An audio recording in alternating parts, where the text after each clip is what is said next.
जया बच्चन ये कह रही हैं कि बहुत सारे फिल्म स्टार्स हैं, आपने देखा होगा, फरहान अख्तर, सोनम कपूर, बहुत सारे स्टार्स हैं जो कह रहे हैं कि उन्होंने पहली बार बॉलीवुड के लिए आवाज उठाई है। वो तो उनके साथ खड़े हैं और उन्हें लग रहा है कि जिन्हें आप फर्स्ट फैमिली कह रही हैं वो first family first question Bollywood को लेकर प्रोटेक्टिव हो रही है, ये कह रहा है उनका।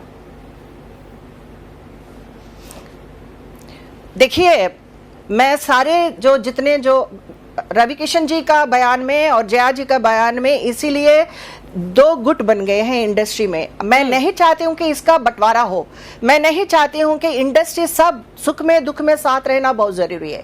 और this is a very sensitive topic where the industry is suffering.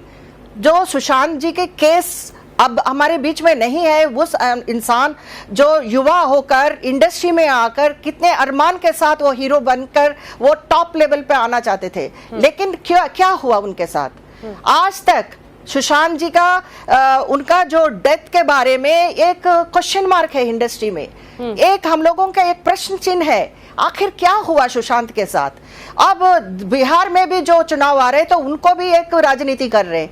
अब जिस पार्टी से एसपी में रहते हैं तो एसपी के साथ जो इन्फ्लुएंस लेके मुझे ऐसा लग रहा था कि वाकई मुझे जया जी नहीं बोल रही है, मुझे ऐसा लग रहा है कि अखिलेश बोल रहा है।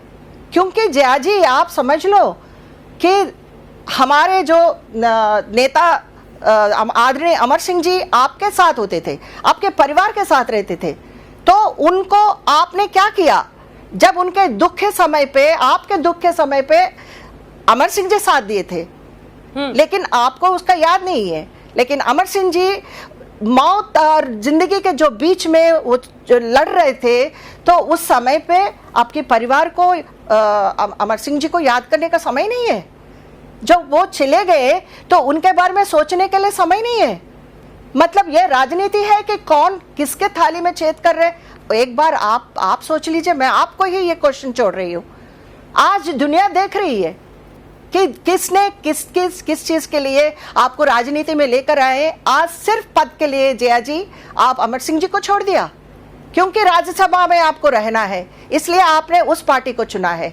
लेकिन आज आप ही क्वेश्चन कर रहे हो कि इतने बड़े जो इंडस्ट्री को हम इंसल्ट नहीं कर रहे हैं। मैं कुछ भी जरूरत नहीं है मुझे रवि किशन जी को सपोर्ट करने का, लेकिन उनका जो भाव है, उनका जो बयान है, उनका जो फीलिंग है, वो यूथ को प्रोटेक्ट करने के लिए, अगर मैं भी अभी भी मैं करती हूँ कि यूथ को प्रोटेक्ट करिए आप और अमित जी लीड करिए इस ड्रग्स का मुहिम को, आप आगे बढ़ा के इसको रोकिए।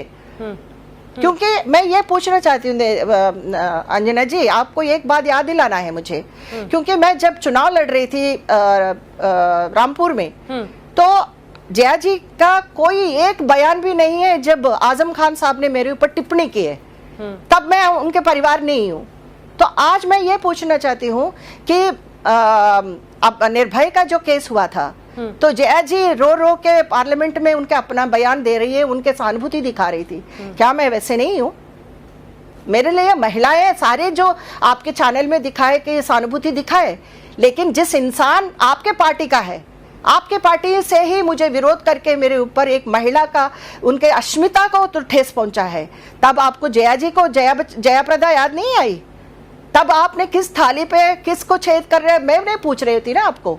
तो इस तरह का आप अपना भावना को आप सुधारिए, और इसको जिस तरह का जो चाहे कंगना भी उस तरफ जो है, हम लोग सफर कर रही थी, कंगना के बारे में हम लोग बोल रहे थे, क्या आपको कंगना को सपोर्ट करने के लिए जया जी का मन नहीं कर रहा है? क्यों? आखिर क्यों नहीं? वो तो कह रही कि आप पार्लियामेंट में है, उन्होंने तो कंगना पे गुस्सा दिखाया उल्टा। जया जी, उन्होंने तो कंगना पे कहा है कि कंगना, जो नाम नहीं लिया उन्होंने दोनों का, लेकिन गटर कहा था, इसलिए गटर पर उन्होंने बहुत गुस्सा दिया है। और आई एम अशेम्ड 2 बार बोला है। देखिए, कंगना जी का बारे में, कंगना अच्छी है, कंगना अच्छी लड़की है, the way she presents herself थोड़ा एग्रेसिव लगता है, लेकिन जिस इंसान को अपने कमाई से जो ऑफिस बनाई है, उनको टाइम नहीं दिया, उनका जो ब्रीदिंग स्पेस नहीं दिया, सारे टूट गए हैं, घर से लेकर, घर नहीं ऑफिस मतलब कर दिया है, तोड़ दिया है, जिनके ऊपर हथौड़ा चलता है उन्हीं को दर्द लगता है। जया जी के लिए तो कुछ नहीं है ना।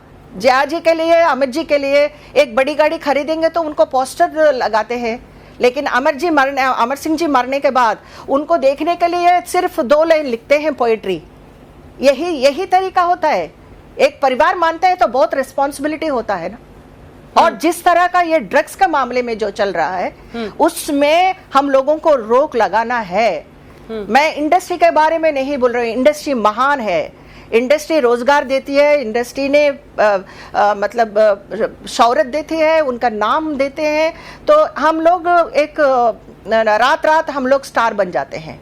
लेकिन किस अरमान से लोग युवा हो, हमारे छोटे छोटे लड़कियां अब जो उभर रही हैं हीरोइंस के नाम से, तो रिया चक्रवर्ती ने एक लिस्ट बना के सबको बता रही है कि ये इन्वॉल्व है।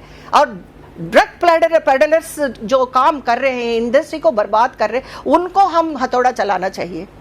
ये तो मैं नहीं कह रही हूँ ना, सब लोग गलत है। हाँ, इंडस्ट्री में चंद लोग। हाँ, कौन लोग हैं ये? आपको क्या इस बारे में कुछ पता है? क्या आपने अपने वक्त में कुछ देखा था ऐसा? देखिए, कुछ हीरोज 10 साल पहले की बात कर रही हूँ कि कुछ लोग इसमें इन्वॉल्व हुआ करते थे। वो अब तबीयत भी ठीक नहीं है, हीरो है हमारे संजय दत्त जी, सब लोग हैं, तो उनको इफेक्ट तो हुआ है। उनके लिए तो जीवन में कुछ हर्डल्स तो आए हैं इसके वजह से।